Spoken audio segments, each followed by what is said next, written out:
Esto nos ha llevado a reflexionar a que, de cierta manera, en un futuro, pensándolo así como de manera medio catastrófica, apocalíptica, pues va a llegar a un momento el fin de las escuelas presenciales y físicas, ¿no? O sea, Y así fue como el Romario nos echó la sal, porque como dato curioso, este programa acerca de la educación online y el fin de las escuelas físicas se propuso desde diciembre del año pasado y fue grabado a inicios de febrero, si bien recuerdo, bastante antes de toda esa situación que ya conocemos. No quisiera pensar que tuvimos una postura en contra de la educación online, pero sí le hicimos una severa crítica e hicimos notar sus falencias. En las últimas semanas nos hemos visto obligados a adoptar el formato online. La idea de este anexo es extender el análisis anterior, dando nuestras experiencias personales y observaciones de educación online bajo esta contingencia. En particular, me parece importante porque al menos yo he podido estar viéndolo desde los dos bandos. En este momento yo estoy estudiando un posgrado en Estados Unidos y llevo mis clases y materias de manera online, pero además soy instructor de un laboratorio. Entonces, vamos a empezar. A nosotros, me refiero a los que estamos estudiando aquí en Estados Unidos, se nos avisó desde la primera semana de marzo que volviendo del Spring Break, todas las clases iban a pasar a formato online. Y mi primera pregunta fue, ¿y cómo le vamos a hacer con el laboratorio? Tanto que hayamos hablado de eso en el podcast. Una de mis principales observaciones, y lo voy a decir desde aquí, lo voy a seguir repitiendo, es que la gente no está preparada. Con todo de que supuestamente este es el primer mundo y lo que sea. Y que no se me malentienda, yo entiendo que esto es algo emergente. Y tampoco es que haya sido desastroso. Pero por lo mismo de lo urgente y ambicioso, ha habido muchos imprevistos y en otras cosas se ha tenido que improvisar. Luego les doy un par de ejemplos. Voy a iniciar con mi experiencia como alumno. Mis clases pasaron a ser a través de videollamada. Y rápidamente experimenté algo que comentábamos en el podcast, que era muy fácil distraerme en este formato. Muy mi pedo, muy mal yo. Pero estaba demasiado tentado a estar checando mi teléfono, a revisar mi correo en medio de la clase, a comer en medio de la clase o lavar platos. Como dije, muy mi problema, ya lo voy a tratar de ir resolviendo, pero bueno, está ahí. Otro punto. Uno ha visto los videos de profesores en internet o los videos de cursos de universidades estadounidenses con un gran auditorio y debidamente filmados. Uno podría haber sospechado que así iban a ser aquí, que tienen la infraestructura y el equipo. No sé si en realidad haya para todos y ciertamente no todos los profesores están capacitados para hacerlo. Una maestra lo intentó, pero salen complicaciones inesperadas. Como que si te acercas al pizarrón a escribir, entonces te alejas del micrófono y cosas por el estilo. En este punto ya los maestros están en sus casas y buscan soluciones creativas, cada quien a su manera para hacer la clase lo más eficiente posible, lo cual es un gran esfuerzo que se les debe aplaudir. Si se siente menos eficiente, esa ha sido mi percepción, pero la presentación de la clase no me parece que demerite demasiado. Lo que sí flaquea mucho es que cuando se intentan resolver dudas, el uno a uno, eso sí se ha vuelto más complicado. En particular también me ha tocado tratar de dar asesorías a través de videollamadas y sí se siente bastante más complicado. Uno encuentra soluciones, sin embargo. Ahora el punto más sensible. Lo dijimos en su momento, que en muchas carreras, de ciencia sobre todo, había muchas cosas que consideramos que no se podían aprender en línea. Entre ellas la realización de experimentos y laboratorios.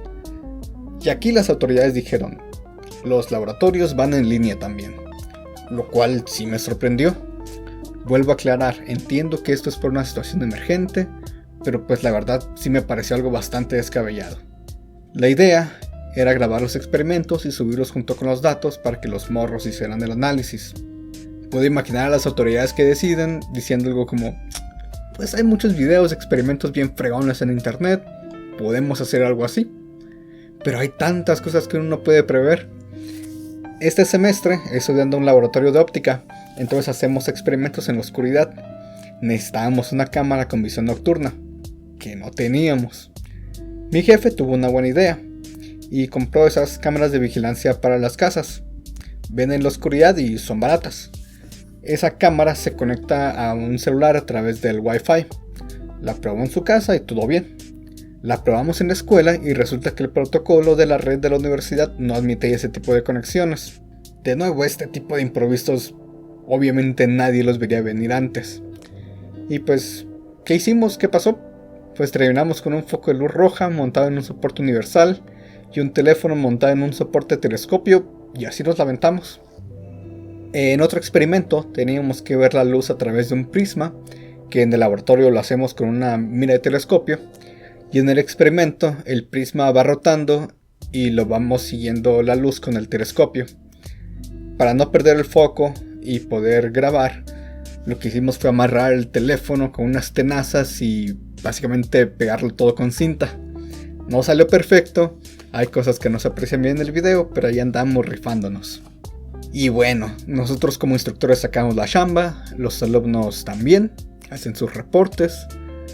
Algo sí se puede hacer de manera remota, pero hay mucho que se pierde. El laboratorio es un área de mayor interacción que el salón de clases. No están viendo las dificultades, no están viendo el fenómeno con sus ojos.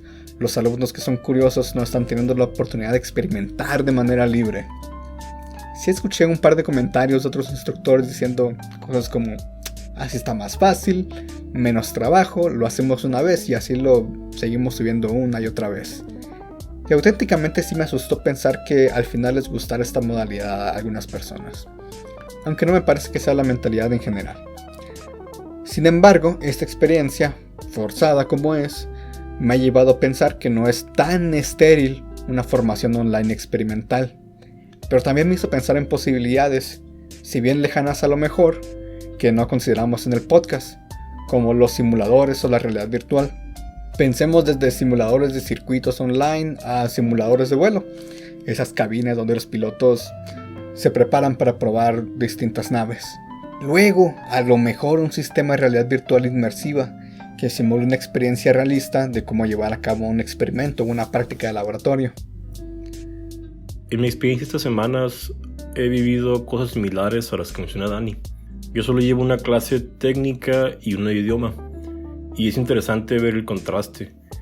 En la técnica, prácticamente estoy viendo desenvolver un libro de texto frente a mis ojos, que es algo que seguramente otros estudiantes de ciencias se pueden sentir identificados. Pero la clase presencial brindaba la misma o menor emoción. En una de esas, un compañero se quedó dormido, como de costumbre, pero comenzó a roncar y no despertó hasta que sus propios ronquidos y el sentimiento de su cuerpo cayendo lo despertaron. Resolver las dudas individuales por videollamada no ha sido tanto problema, pero siento que esto se debe a que la clase solamente necesita personas. En la clase de idioma siento que me siento un poco perdido. Es una clase de idiomas como esa, lo que necesitas es interacción, necesitas juntarte con otras personas, hablar, practicar, y pues francamente me parece impráctico hacerlo a través de internet. Podrán decir que han aprendido cosas en plataformas como Duolingo o Memrise, y yo también, pero en mi experiencia esto no se asemeja para nada a una clase presencial, donde tienes que hablar y practicas a diario. En ese caso, la componente social realmente deja mucho que desear, y en definitiva, no prefiero el formato online al presencial. En ambos casos queda muy claro que es necesaria una participación proactiva del estudiante, más que en el caso presencial. Además, soy instructor de secciones de discusión, es decir, en condiciones normales, junto con otros instructores, presento una serie de problemas para que los estudiantes los resuelvan en un tiempo determinado, y nosotros vamos a través del salón a ayudarlos a aclarar sus dudas. Y esto ha sido muy difícil, porque en formato presencial lo que hacen los estudiantes es formar equipos y trabajan en sus propias hojas y hablan entre ellos y tratan de resolver sus dudas. Y si tienen alguna duda fuerte, pues ya le llaman a alguno de nosotros y nosotros respondemos sus dudas, explicamos lo que sea necesario y después son evaluados basados en tu trabajo como equipo. En este caso, pues las limitaciones técnicas no nos permiten replicar el sistema. Lo que nos hemos visto forzados a hacer es formar equipos más grandes, cada uno con un instructor, de modo que podamos explicar a un cierto número de estudiantes, pero ciertamente el trabajo en equipo se ve afectado y no funciona para nada como antes. Para concluir, quisiera decir que a final de cuentas la educación se adapta. Busca un camino en tiempos de adversidad como estos. Pensemos en el ejemplo de Polonia durante la Segunda Guerra Mundial. Una vez estableció la ocupación alemana, se decretó el cierre de las escuelas por encima de la primaria. En su visión, los polacos debían saber leer, escribir, contar y saber lo necesario para ser un buen obrero. Todas las instituciones media superior y universitarias fueron clausuradas. ¿Y cuál fue la respuesta del pueblo polaco? Se organizaron para crear una red clandestina de escuelas. Se juntaron en secreto en apartamentos para dar clase, de todos los niveles, media superior, universitarias hasta maestrías y doctorados. Más de 1 millón de personas continuaron con su educación en este periodo. Estas personas sin internet, organizándose a lo largo de un país, bajo amenaza de fusilamiento, deportación a campos de concentración, se tomaron la educación en sus manos. Había exámenes, seminarios, los maestros se arriesgaban la vida para imprimir en secreto libros y hasta los diplomas de graduación, y muchos sí la perdieron. ¿Por qué actuaron de esta manera? Bueno, pues primero hay que ver que es un pueblo cuya cultura tenía siglos amenazada al oeste por el Imperio Alemán y al este por el Imperio Ruso, que habían intentado colonizar el territorio y asimilar la cultura. No querían enfrentar el exterminio de su cultura, de su arte, de su literatura, de su matemática. Pero un motivo más importante y trasladable es que ellos sabían que cuando la guerra terminara iba a haber un país que reconstruir, e iban a necesitar gente bien educada y bien preparada para lograrlo. Más aún, hay que reconocer la educación como actividad humana, emancipadora, y citando a Isabel Saba, la educación y la creatividad son necesidades humanas, y no vamos a renunciar a ellas tan fácilmente. Schwarzschild resolvió las ecuaciones de Einstein en medio de las trincheras en la Primera Guerra Mundial, por dar un ejemplo. Entonces, vamos a seguir con esto, porque lo necesitamos, porque lo queremos, porque nos gusta y porque es digno del ser humano. Y vamos a hacer los esfuerzos que se deban hacer para seguir con ello. Continuando este principio de que la educación y la creatividad son necesidades humanas que cita Dani, a pesar de todo, la educación continúa, o eso pretendemos. Es la educación tan importante para el pleno desarrollo humano que, aún después de las peores catástrofes, se encontrará la forma de ponerla en práctica. Dice Sabater, para ser hombre no basta con nacer, sino que también hay que aprender.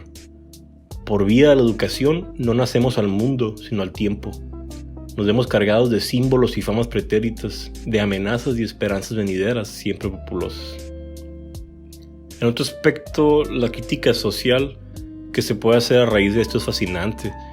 Desde la realidad de cómo la gente en la pobreza se ve más golpeada, a pesar de que fueron las clases más altas las que exportaban el virus a los diferentes países, y que incluso estas pueden ser beneficiadas por eso, trabajando desde su casa y teniendo mejores condiciones que en las que estaban.